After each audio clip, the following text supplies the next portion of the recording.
Hello and welcome back to London's Dark Archives. We've been following the story of the Great Train Robbery in 1963. It's a fascinating story, and today's episode will conclude. The Great Train Robbery of 1963 is one of the most notorious crimes in British history. A well-planned, military-style heist that saw a gang of robbers steal over 2.6 million from a Royal Mail train travelling from Glasgow to London. The robbery was executed with meticulous precision, but despite their planning, it weren't long before Scotland Yard began closing in. The country was stunned, not only by the sheer scale of the crime, but also by the brazenness of the gang who had seemingly pulled off the perfect robbery. But it wasn't perfect. Mistakes were made, leads followed, and one by one, the men behind the heist were tracked down and arrested. The gang members faced harsh sentences, reflecting the public's outrage and the government's determination to make an example of them. Many of the key players received prison terms of 30 years, unprecedented at the time for a non-violent crime. Beyond the individuals involved, the robbery had a lasting impact on Britain. It changed the way high-value goods and money was transported. It exposed gaps in law enforcement, and it fueled a public fascination with crime that continues to this day. The legend of the Great Train Robbery endures, but what happened to the men who made it happen? In this episode, we'll follow the fate of the key figures after they were finally released from prison. Bruce Reynolds was the mastermind behind the Great Train Robbery, meticulously planning every detail of the heist. But after his initial escape and years on the run, his life never quite returned to the grandeur he'd imagined. He spent 5 years evading capture in Mexico and Canada, and Reynolds was eventually arrested in 1968 and sentenced to 25 years in prison. He served a decade behind bars before being released in 1978. However, life outside was not the glamorous adventure he'd once envisioned. The money from the robbery was long gone, and the world had moved on. In the mid-1980s, Reynolds found himself back behind bars, this time for dealing amphetamines.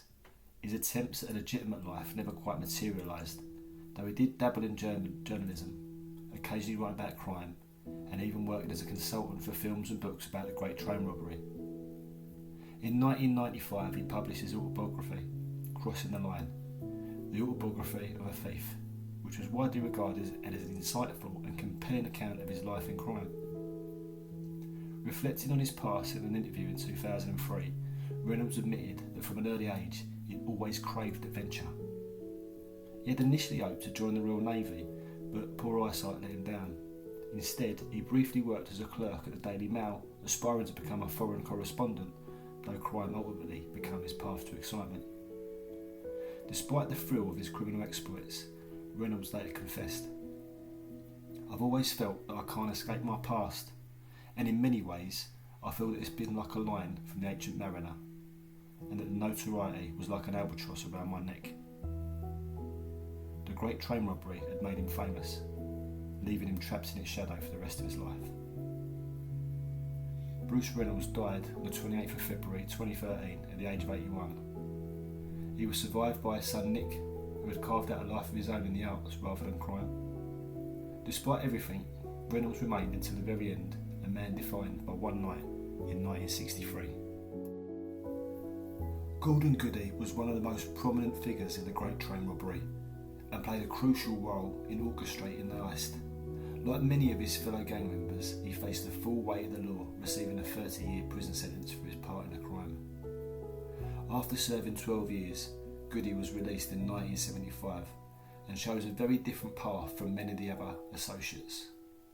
Rather than returning to crime or attempting to cash in on his notoriety, he sought a quieter life away from Britain. He settled in Mojacar, a small town in Almeria in Spain, where he opened up and ran a beachfront bar.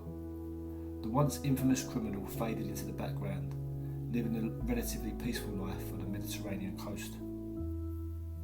However, Goody's name resurfaced in 2014 when he took part in a documentary marking the 50th anniversary of the Great Train Robbery, titled The Great Train Robbery, A Tale of Two Thieves. In this interview, he made a startling revelation. He claimed to have finally identified the ulsterman, the mysterious informant who provided the gang with inside knowledge about the train schedule and security. According to Goody, the Ulsterman was Patrick McKenna, a postal worker who had deep frustrations with the lack of security measures on the Royal Mail trains. McKenna had hoped the robbery would serve as a wake-up call for postal authorities to improve protections for the workers.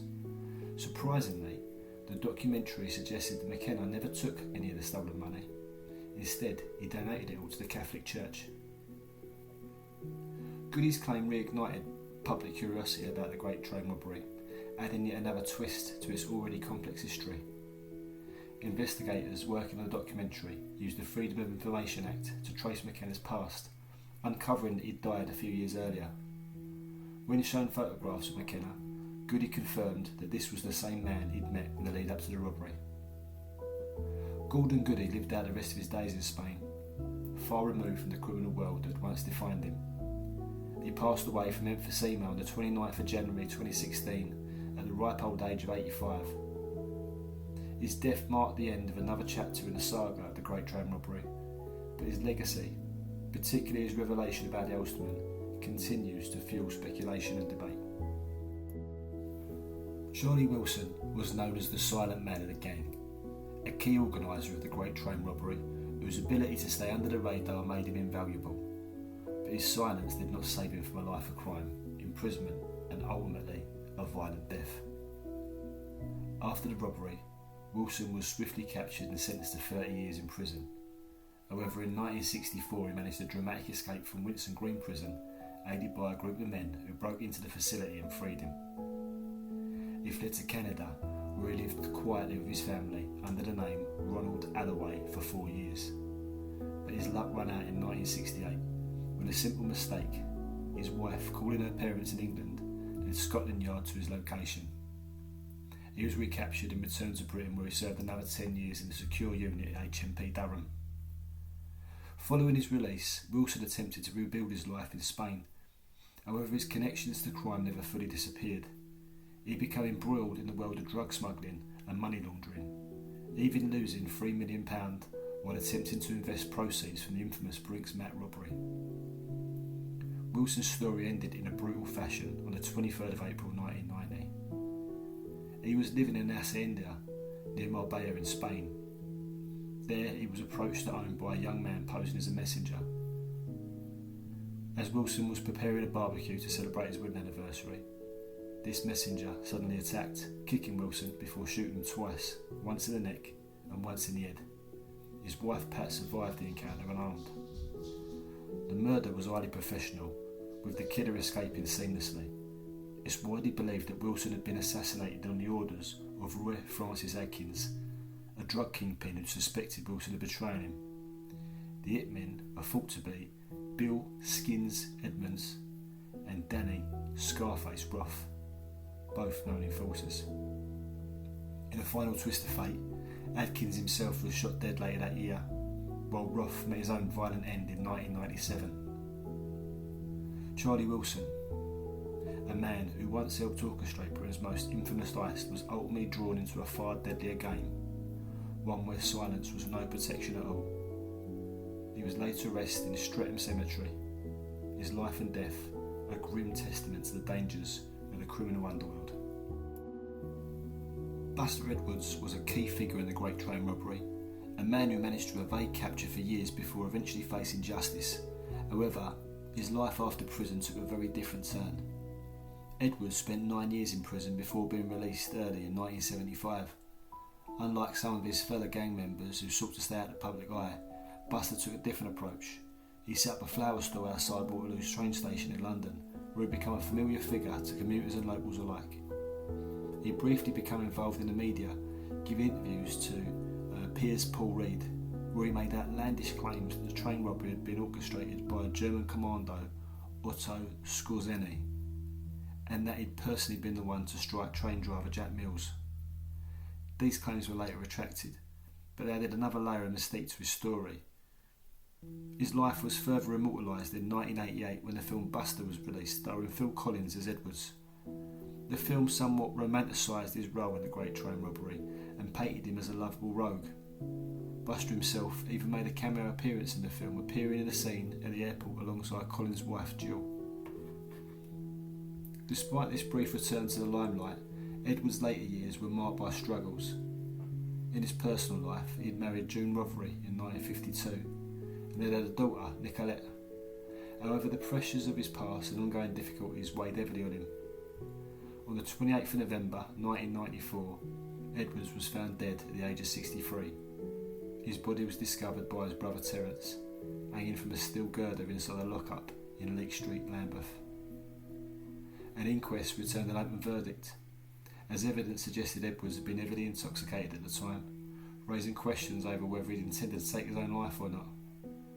However, at the time of his death, he was under police investigation for suspected large-scale fraud, leading some to believe the stress of possible re-imprisonment may have played a role in his demise. Buster Edwards, once a part of Britain's most famous heist, had lived long enough to see himself become something of a local legend, but in the end, his past never truly let him go. Roy James, once a promising motor racing talent, returned to the sport following his release on the 15th of August 1975, but his aspirations quickly dwindled as a series of crashes marred his attempts. Disheartened, and with his racing career fading into memory, he reverted to his roots as a silversmith. Leveraging his connections with Formula One promoter Bernie Ecclestone, James crafted the coveted trophy presented annually to the sports promoters. In 1982, James wed a significantly younger woman, but like many of his ventures, the marriage soon crumbled, leaving emotional wreckage in its wake.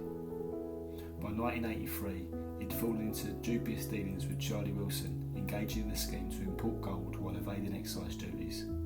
However, his involvement in the swindle did not result in prison time, as he was acquitted in January 1984. Tragedy struck in 1993 when James, in a fit of rage, shot and wounded his father-in-law and brutally assaulted his ex-wife after they returned their children from a day out.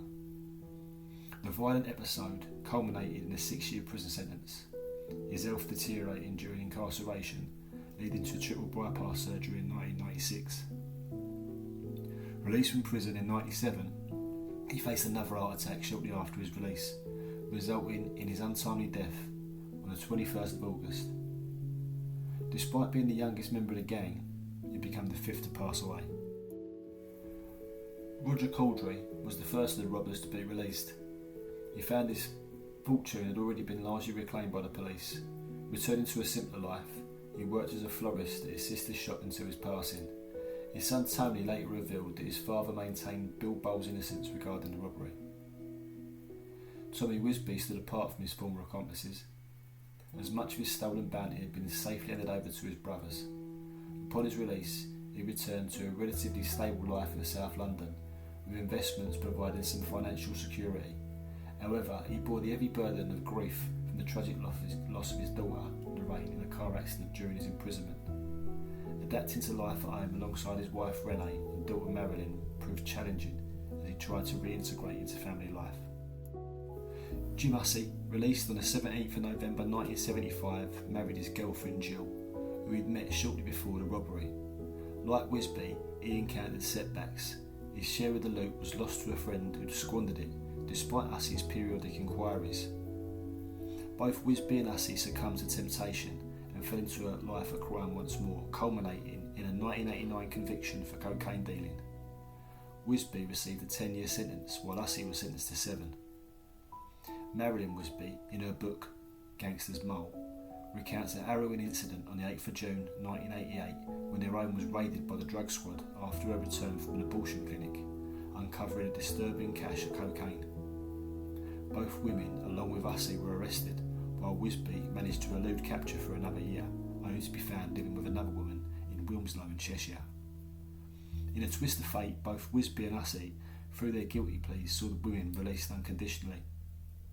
After serving their time, the two men stepped back from the criminal world, expressing regret over their choices.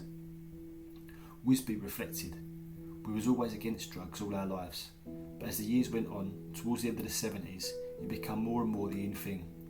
Being involved in the Great Train Robbery, our name was good. They knew we'd never grasped on no one, and we'd done our time without putting anyone else in the frame.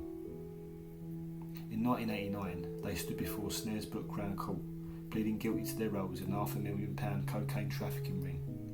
In the ensuing years, Wisby's grandson also found himself entangled in the law with Cyprus, suggesting their legacy of the past was far from over.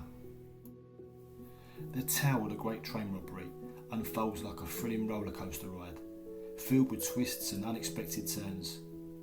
Crafting this narrative into just 8 episodes proves to be a formidable challenge, and there's a possibility that future instalments will delve deeper into individual stories of the gang members. While the infamous train heist of 1963 stands as their most audacious and notorious act, it's important to remember that these individuals were far from saints, both before and after that fateful day. The impact of the train robbery reverberated throughout the UK, reshaping the landscape of the criminal enterprise. Traditionally, it was an unspoken code among criminal factions to shun the use of firearms, knowing that doing so would lead to life sentences or just very long prison sentences. However, after the court imposed a shocking array of 30-year sentences on the robbers for what was judged as a non-violent crime, that unwritten law was swiftly discarded, and with one solemn thud of his gavel, the judge who delivered those sentences irrevocably altered the trajectory of British crime. The fates of the gang members varied dramatically in the aftermath of the notorious heist. While some basked in fleeting fame and infamy, others chose to embrace quieter, more subdued lives. Yet beneath the glimmer of their escapades, a resounding truth emerges. A life of crime, though thrilling in its immediacy, ultimately yields little rewards in the long run. Stay safe. Until the next time.